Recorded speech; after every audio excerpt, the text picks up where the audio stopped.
Hi, we're at John Sadler's Auto Repair, and today we're going to talk about front suspension play in the suspension. The customer complaint is the steering wheel is loose and the tires are wearing out and it feels like it's bouncy on the road. The first thing we did is we test drove the vehicle. The first symptom that I noticed is the vehicle is pretty bouncy and it does have a lot of shimmy, and I'll show you the problem that I found with that. But the very first thing apparent was a lot of play in the steering wheel.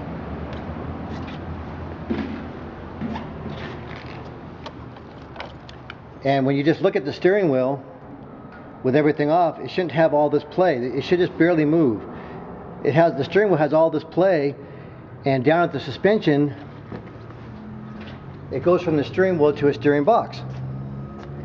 And see if we can see, it's kind of difficult to see it, but it's right here where these fittings go on, and this is called a power steering gearbox, and it has a little adjustment.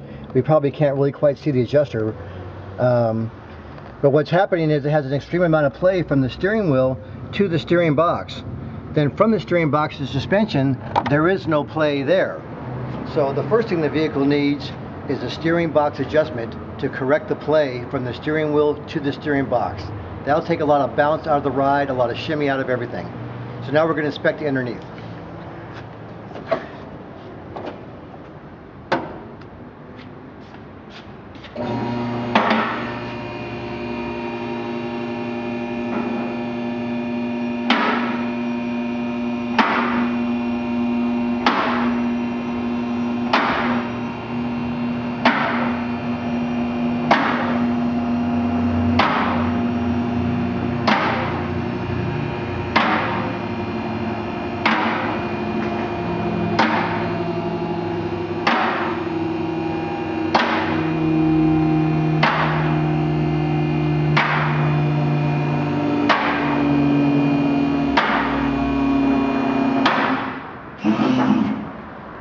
Okay, now we have the undercarriage. The first thing we're going to do is look at the tires.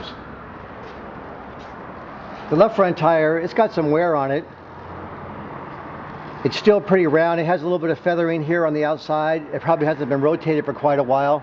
And we'll go over here to the passenger side, and we can see there's no tread at all on the inside edge, and it's worn quite a bit. So this tire definitely needs to be replaced, and this is some of the bad feeling that I got was just because of the tire.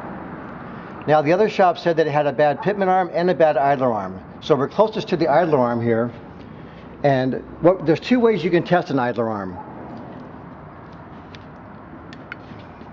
You can push from 12 o'clock to 6 o'clock and look for play up and down, which there's very minimal play. It doesn't really move too much.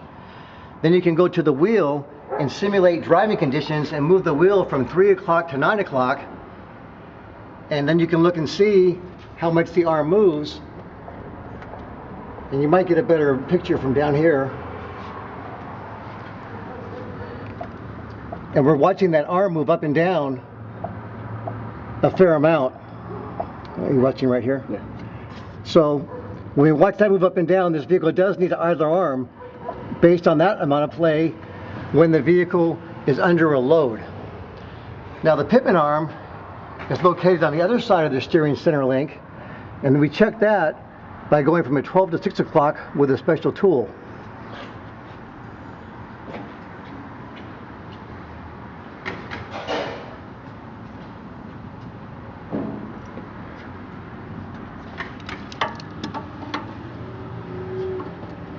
You may want to look from the front to see a better picture.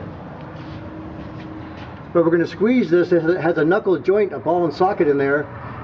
There's not much play at all in that ball and socket. In fact, there's like zero play in that ball and socket.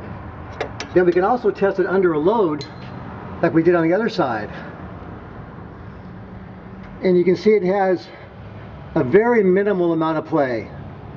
The play is so minimal that I would not replace this part. I would just consider that part normal wear.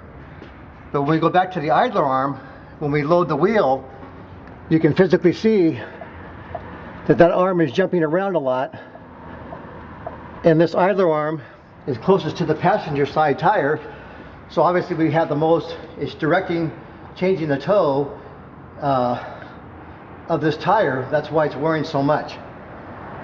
The rest of the front end has a little bit of play here and there. The grease fittings haven't been lubricated for a long time. On these four-wheel drive models,